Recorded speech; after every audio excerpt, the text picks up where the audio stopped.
Well, I guess when I'm out here waiting on the water company people to get back from lunch so I can pay my water bill. Yeah, I pay my bills in person sometimes. Just kind of want to touch on something that kind of aggravates me a little bit. It's this thing, racism. Racism is being thrown around way too freely nowadays. First off, if you want to fix racism, stop making everything racist.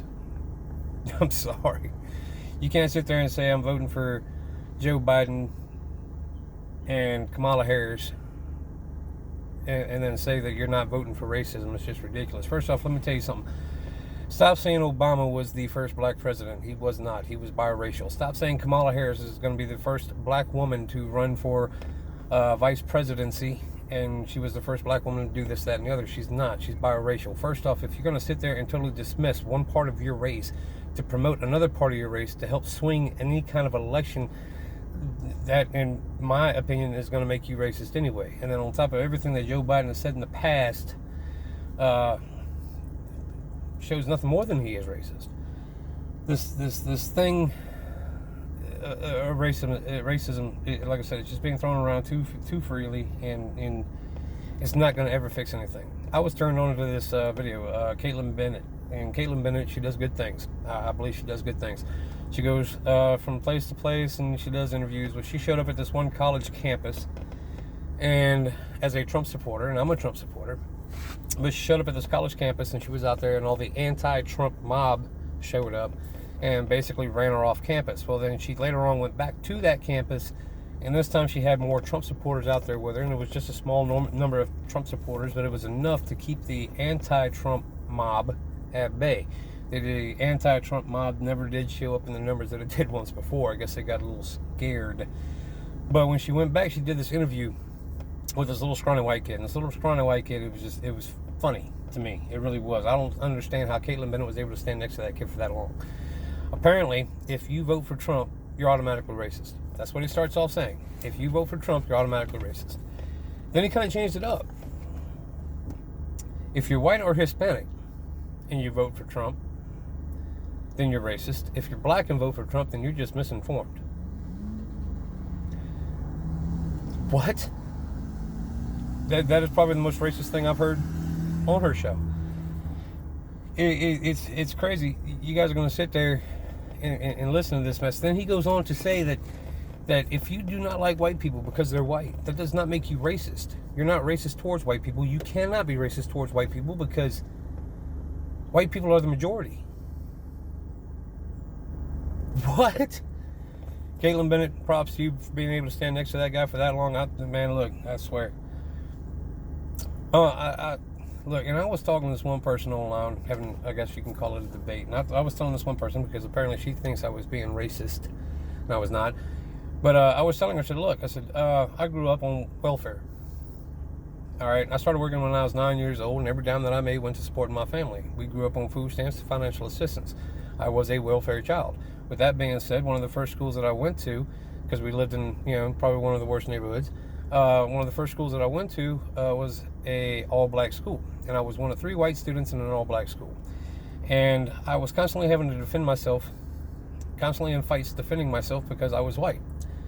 I was not invited to play any of the sports because, apparently everything was a black man's sport. And most of the girlfriends that I had were obviously going to be black.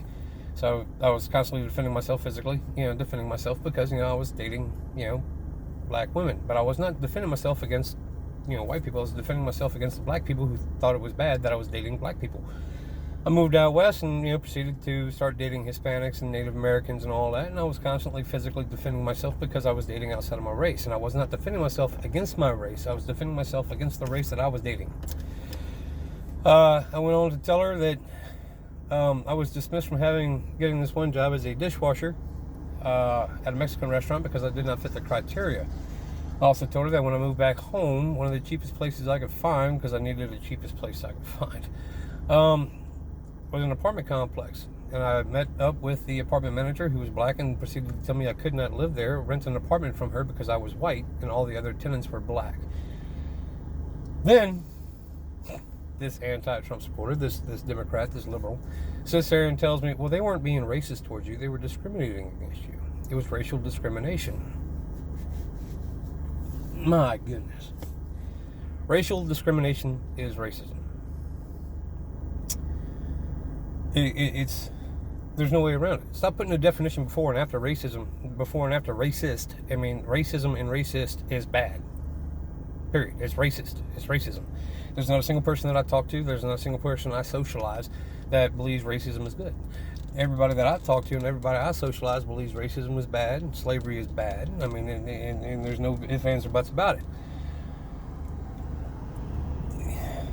Y'all want to throw around racism freely. And like I said, you're never going to fix racism if you're making everything about racism. It's awful funny that I'm sitting there and I'm reading some of these memes and I'm listening to some of these conversations, and these far left people out there sitting there saying, one of the first things that a racist person says is, I'm not racist, I have black friends. But yet these white far left people are out there in the streets during these protests. Well, let's just go ahead and call it what it is. Criminal rioting and looting. They're out there screaming that they're not racist, which by their definition is one of the first things you say when you are racist. They have black friends, which is the second thing you say if you are racist. So you can't sit there and say, okay, well, saying these things is racist, but I'm going to go ahead and say it, and I'm not racist. Make up your mind. To sit there and say I'm going to vote for Joe Biden and Kamala Harris just because you don't like Trump, you're voting for racism. You really are. Kamala Harris is totally dismissing all the other ethnicities that she may be and saying that she's only black. She's not. She's biracial. Joe Biden has made multiple racist comments. So to hand this country over to them is handing this country over to racism. Racism is never going to get fixed. Also handing this country over to them is handing this country over to China. In which case, things are going to get worse. Y'all need to quit throwing racism around so freely. If you want to fix it, there are plenty of other ways to do so. Stop being childish, man. Y'all just need to grow up.